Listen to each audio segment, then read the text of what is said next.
Le président des États-Unis vient de faire une blague. C'est ce que nous a dit le service de presse de la Maison-Blanche, qu'il a plaisanté. Il a dit « Eh bien maintenant, nous allons nous occuper de Cuba. » Maintenant. C'est-à-dire comme si nous avions mis cela de côté pendant un certain temps parce que nous étions occupés par autre chose, mais maintenant nous avons du temps et des possibilités qui se libèrent. De mon point de vue, il n'y a qu'une seule explication à cette demi-plaisanterie. Comme on dit, dans chaque blague, il y a une part de blague. Oui, chaque blague contient une part de blague. En résumé, il semble vraiment que Trump s'apprête à se désengager vis-à-vis de l'Iran. Il a un plan. Ce plan est plus intelligent qu'il n'y paraît à ses détracteurs. Mais comme toujours, il y a des problèmes. Impossible de faire sans problème. Quels sont-ils ? Ses ennemis et les nôtres à Téhéran, à Washington et à Bruxelles comprennent parfaitement ce plan et préparent une réponse. Aujourd'hui, je vais vous expliquer quelles options s'offrent à Trump, ce qu'il choisira probablement, et pourquoi les 6 prochains mois pourraient devenir les plus dangereuses, non pas au Moyen-Orient, mais à l'intérieur même de l'Amérique. Les options de Trump. Trump n'a pas de mission militaire en ce moment, il a une mission politique. En novembre, il y a les élections de mi-mandat au Congrès.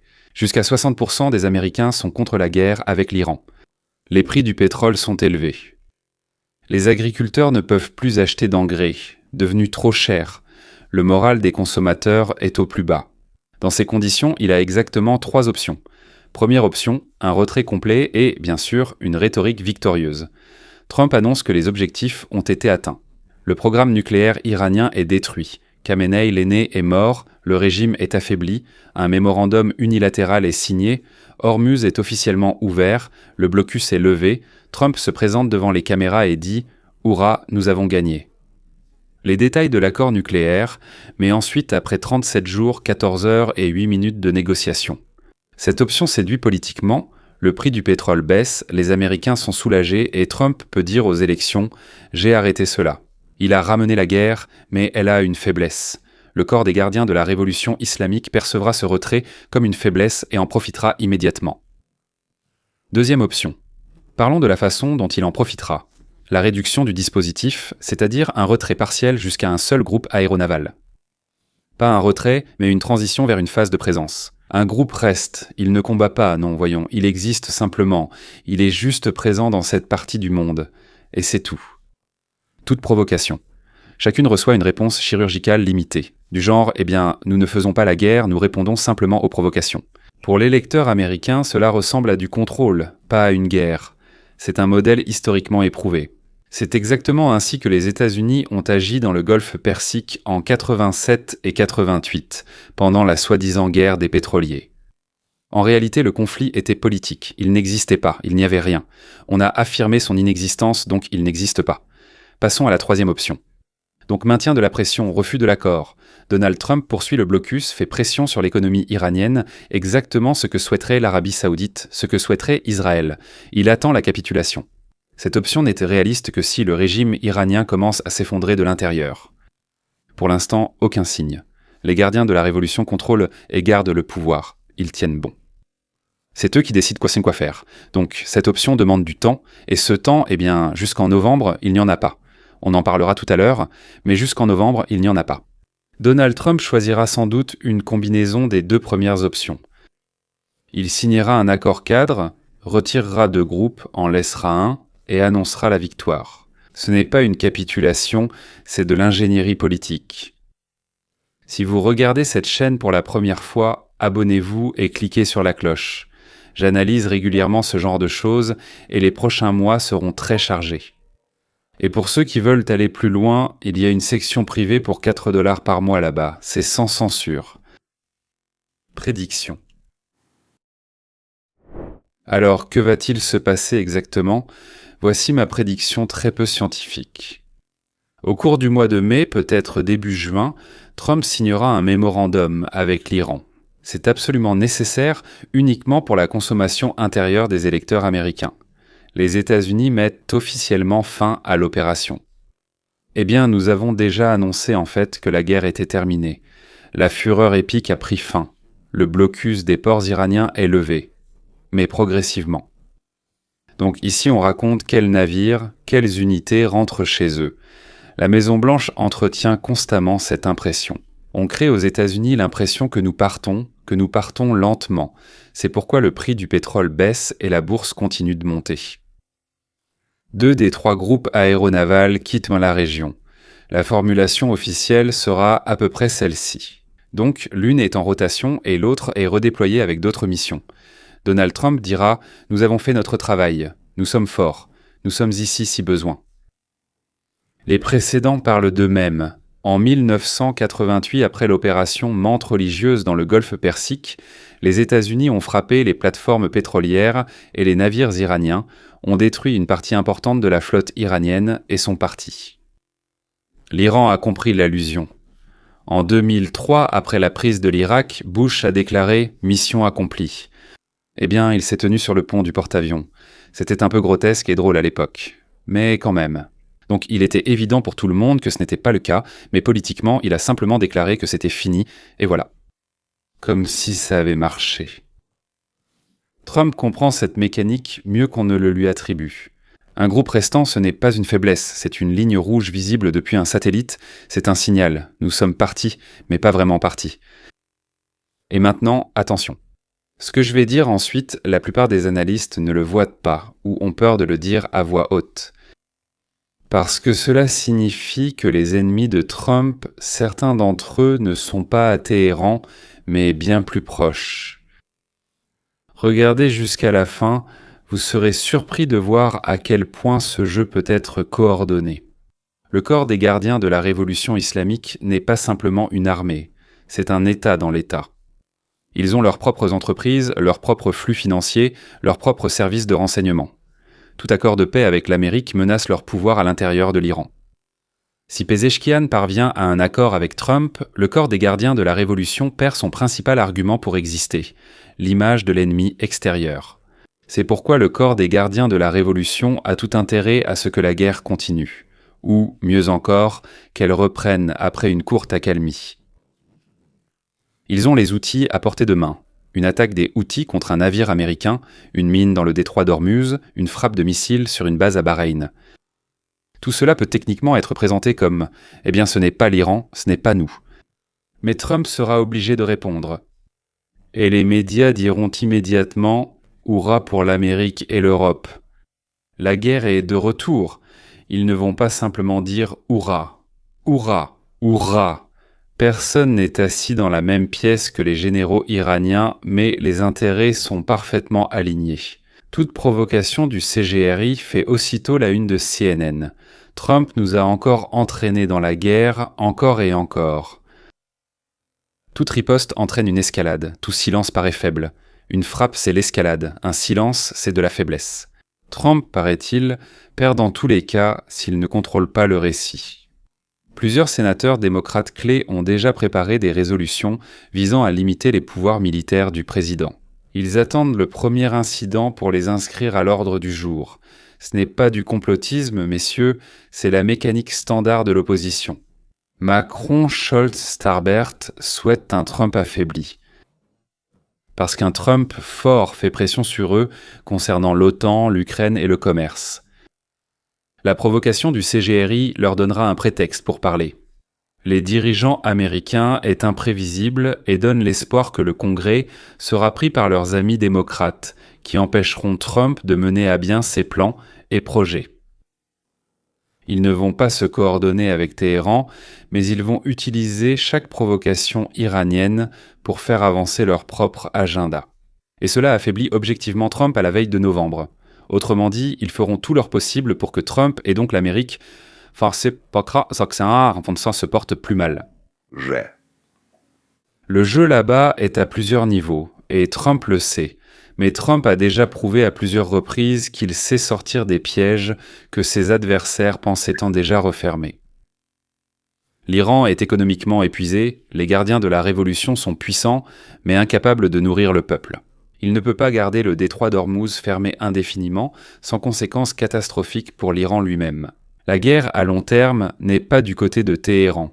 Leur marge de manœuvre, leur capacité à faire pression sur l'Amérique est limitée jusqu'en novembre, avant les élections. Trump retrouve sa marge de manœuvre immédiatement après les élections, et pendant au moins 6 mois, il pourra agir. Eh bien, je ne sais pas si le Congrès devient républicain, tout ce qu'il faut pour briser l'Iran. Ainsi, l'Iran, les démocrates et l'Union européenne ont jusqu'en novembre pour tout faire afin de contrecarrer les plans de Trump. Et quel est le plan de Trump ? Rappelons-nous, redonner sa grandeur à l'Amérique. C'est ce plan qu'ils veulent détruire. Si Trump gère correctement les 6 prochains mois, par exemple, s'il maintient un groupe, signe un document cadre, maintient les prix du pétrole et donne aux Américains un sentiment de stabilité, alors il aura le choix.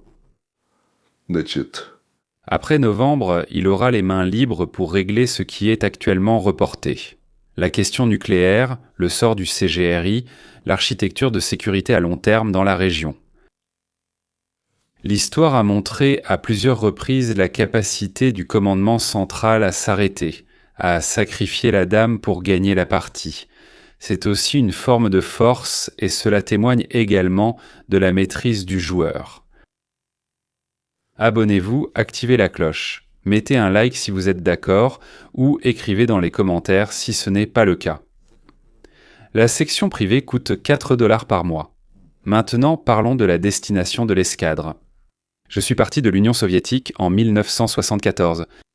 Aujourd'hui, je vais vous parler d'une magnifique île située à 90 miles des côtes de la Floride, où le même mensonge que nous avons entendu tant de fois dans notre vie a été répété, ou est répété en espagnol, et où les gens en paient pas le prix depuis déjà 67 ans. En 1958, Cuba n'était pas du tout un pays pauvre. Lisez, comme on dit, n'importe quel document sur Cuba. À Cuba, il y avait plus de voitures par habitant que dans la plupart des pays européens, un taux d'alphabétisation plus élevé qu'en Espagne et plus de téléviseurs par famille qu'en Italie. Le peso cubain s'échangeait à parité avec le dollar américain. La Havane était la 3e plus grande ville des Caraïbes et elle était plus riche que Miami. Oui, Batista était corrompu, oui, il y avait de l'injustice, tout homme honnête le savait. Eh bien, le chat non plus n'était pas un cadeau en Iran. Et donc, quand en janvier 1959, un jeune avocat, pas un pauvre, pas un malheureux avocat du nom de Fidel Castro, est descendu des montagnes de la Sierra Maestra, là-bas chez nous, c'est la Sierra Madre. Il n'a pas été accueilli par des balles, mais par des fleurs. Il a promis des élections libres dans les 18 mois, il a promis une presse libre, il a promis de mettre fin à la corruption. Il a juré à la télévision devant les caméras qu'il n'était pas communiste et il a menti, trompé, dupé. Au 16 avril 1961, il se tenait sur la place de la Révolution et déclarait que sa révolution était marxiste-léniniste. À ce moment-là, les pelotons d'exécution dans la forteresse de la Cabaña travaillèrent déjà depuis 2 ans. Sous la direction du jeune médecin argentin, encore une fois pas d'un vaurien, Ernesto Guevara. Les usines ont été confisquées, les magasins confisqués, le bétail confisqué, les journaux confisqués, les écoles confisquées, les églises vidées. Le même scénario que celui vécu par mes proches en Russie, seulement traduit en espagnol. 2 fois, le monde libre a tenté de rembobiner cette bande. Avril 1961, la baie des cochons. 2500 exilés cubains, la brigade 2506 ont débarqué sur la côte sud de leur patrie. Le président Kennedy, très apprécié des démocrates, leur avait promis une couverture aérienne. Savez-vous ce qu'il a fait ? Au dernier moment, il a dit « Ah !» et ils ont été abandonnés sur la plage immédiatement. Les 100 premiers sont morts, les autres se sont rendus et ont passé 2 ans dans les prisons de Castro avant d'être libérés, échangés contre de la nourriture pour bébés ou de l'argent. Tout s'est terminé aussitôt. Octobre 1962, la crise des missiles de Cuba, des missiles nucléaires soviétiques à 90 miles de la Floride. Le monde a retenu son souffle, Khrouchtchev a cédé. Disons-le comme ça, oui. Les missiles sont partis. Mais il y avait aussi une partie secrète de l'accord dont on ne nous a pas parlé, on ne sait toujours pas qui a cédé. Maintenant, il n'est plus clair de savoir qui a cédé, Kennedy ou Khrouchtchev. Il y avait aussi une partie secrète de l'accord. Les États-Unis se sont engagés à ne jamais envahir Cuba, c'est un engagement. Un tel cadenas sur la cage, Cela signifie que le peuple cubain vit à l'intérieur de cette cage depuis déjà 64 ans. Eh bien, vous et moi savons qui doit vivre à l'intérieur d'une cage, n'est-ce pas? Nous connaissons ce livret, c'est la carte d'alimentation. Introduite en 1962, elle est toujours en vigueur aujourd'hui et le sera encore en 2026. 5 œufs par mois, une demi-livre de poulet, un morceau de savon, une demi-livre de poulet, pas un demi-poulet, un morceau de savon, l'État se souviendra de ce savon. Ce sont les comités de défense de la Révolution, un peu comme le corps des gardiens de la Révolution en Iran. Un informateur dans chaque quartier, qui va chez qui, ce que les gens écoutent à la radio, chez qui la lumière reste allumée trop longtemps. Ce sont les camps de la fin des années 60, où on envoyait les homosexuels, les croyants, mais où les envoyait-on? Couper la canne à sucre sous le soleil, ça ne les rééduquera pas. Pourtant, pour une raison quelconque, ils mouraient tous, avant même cela. Tout à fait. Presque rééduqué, mais il est mort. Un médecin qui gagnait 30 $ par mois dans un pays où un serveur dans un hôtel touristique en gagne 300. Les draps que vous apportez avec vous à l'hôpital, parce qu'à l'hôpital il n'y en a pas, non, il n'y a pas de draps à l'hôpital. Ce sont des coupures d'électricité de 20 heures en 2025, dans un pays que l'ONU avait autrefois félicité pour son électricité gratuite. Les Cubains fuirent leur paradis sur des chambres à air de voiture attachées avec des cordes, on les appelle les balseros, des migrants sur radeau.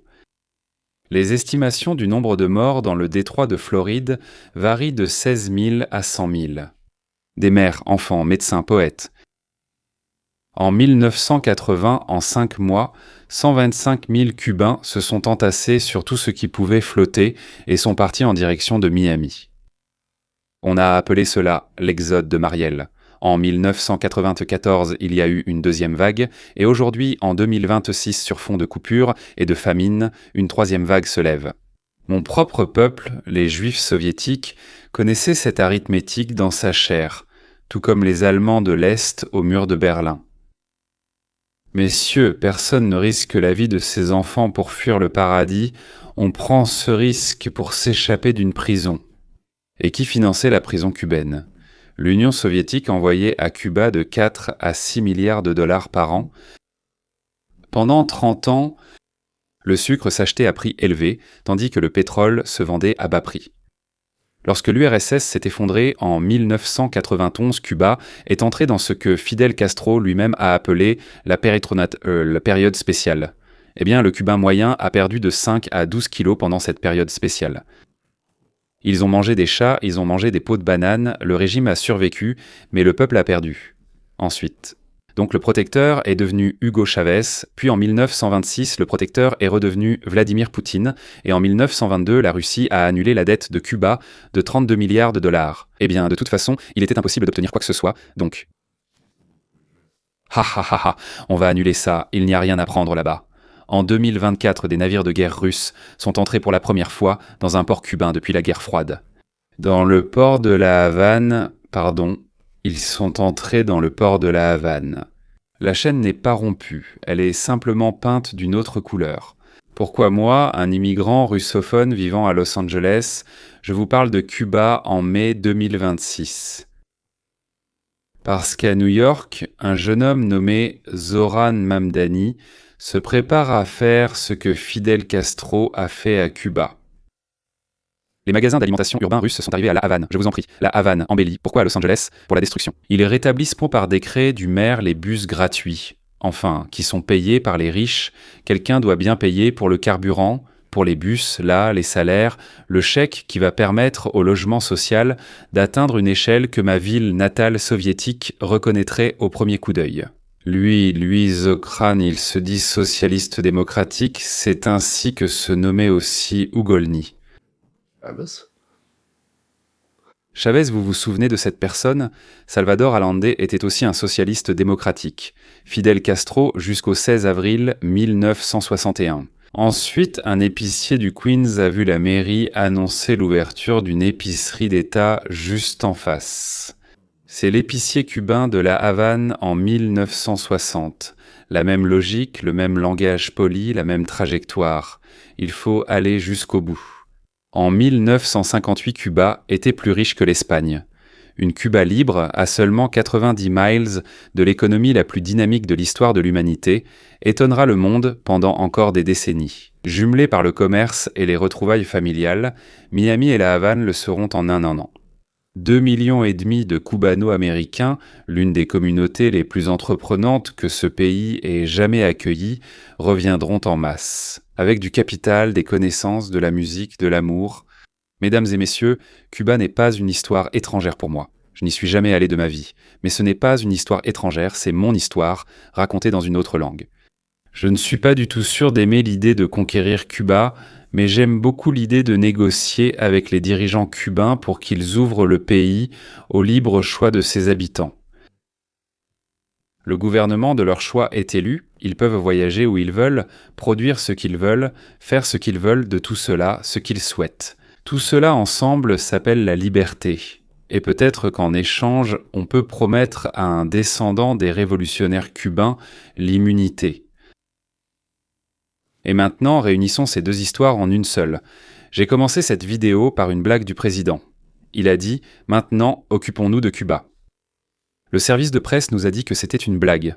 J'ai alors affirmé, et je le répète, que ce n'est qu'à moitié une blague, et je peux désormais identifier cette moitié.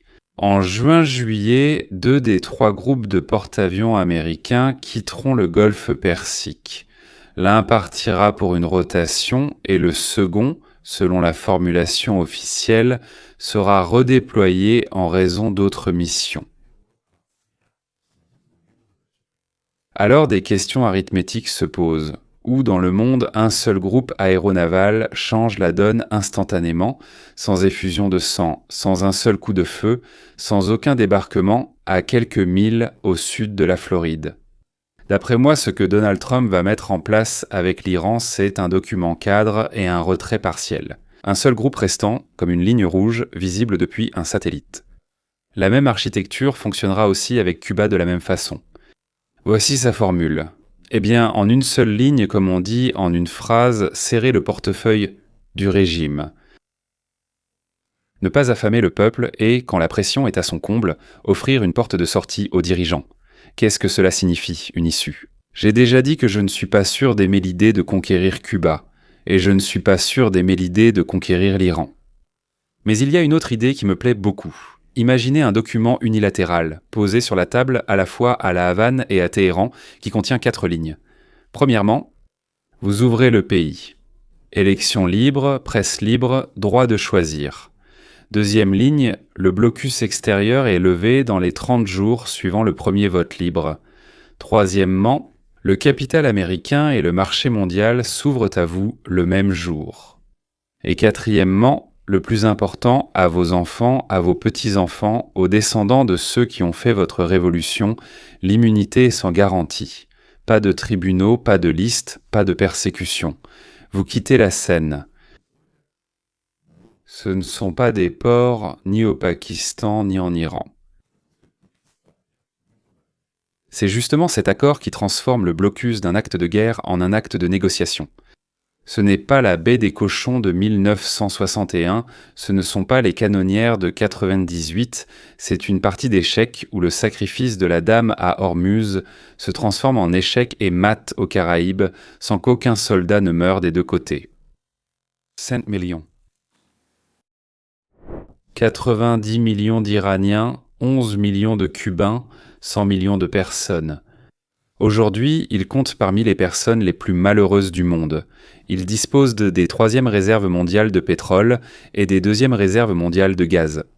Sur le meilleur tabac du monde, sur le meilleur sucre du monde, avec 9 mois de soleil par an. Pourtant, une mère iranienne prépare une soupe avec des os et une grand-mère cubaine apporte ses draps à l'hôpital. Et dans 10 ans après que le régime aura quitté la scène, ce seront les gens les plus heureux et les plus riches du monde. L'Iran libre, le nouveau Japon du Moyen-Orient, Cuba libre, la nouvelle perle des Caraïbes, où chaque maison vaudra 1 million de dollars. Parce que des gens du monde entier voudront acheter, voudront y aller. Ce n'est pas mon imagination, car c'est ce qui se passe dans le monde. Andrew Galambas, l'homme dont j'enseigne la science de la volonté, l'a formulé plus brièvement que moi. La richesse, ce n'est pas le pétrole, la terre ou le climat.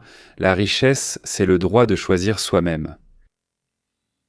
Un homme devient riche au moment où il décide lui-même quoi planter aujourd'hui, quoi acheter, quoi dire, à qui faire confiance, qui aimer, où partir. Les Iraniens n'ont pas ce droit depuis 40 ans déjà, 47 ans, et les Cubains depuis 67 ans. Et voilà pourquoi cela concerne New York.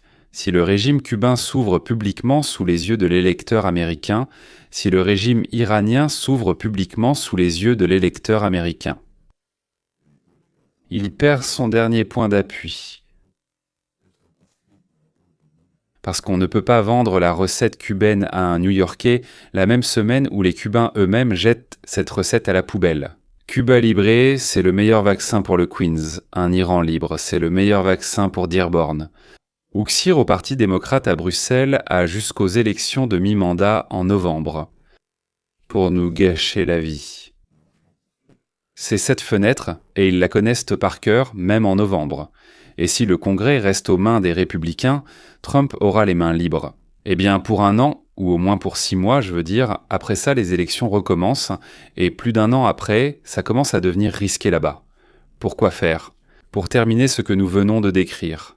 C'est pourquoi les 6 prochains mois sont les plus importants, non pas au Moyen-Orient, mais à l'intérieur même de l'Amérique. Je vais en parler chaque semaine, au minimum. J'ai quitté l'Union soviétique en 1974 avec un sourire que seuls ceux qui comprennent pour la première fois dans leur vie peuvent avoir. À partir de ce moment-là, c'est moi qui ferai les choix. Vous savez, il y a une excellente blague soviétique, quand Rabinovitch part faire un tour du monde depuis l'Union soviétique. Je ne sais pas qui l'a laissé sortir ni comment, mais il part et il écrit. Donc, salutations aux amis et à la famille depuis la Tchécoslovaquie libre, 3 jours passent, puis salutations aux amis et à la famille depuis la Hongrie libre, Rabinovitch, là-bas il passe encore 3 jours. Salutations aux amis et à la famille depuis le Chili libre, Rabinovitch, puis silence pendant 2 semaines.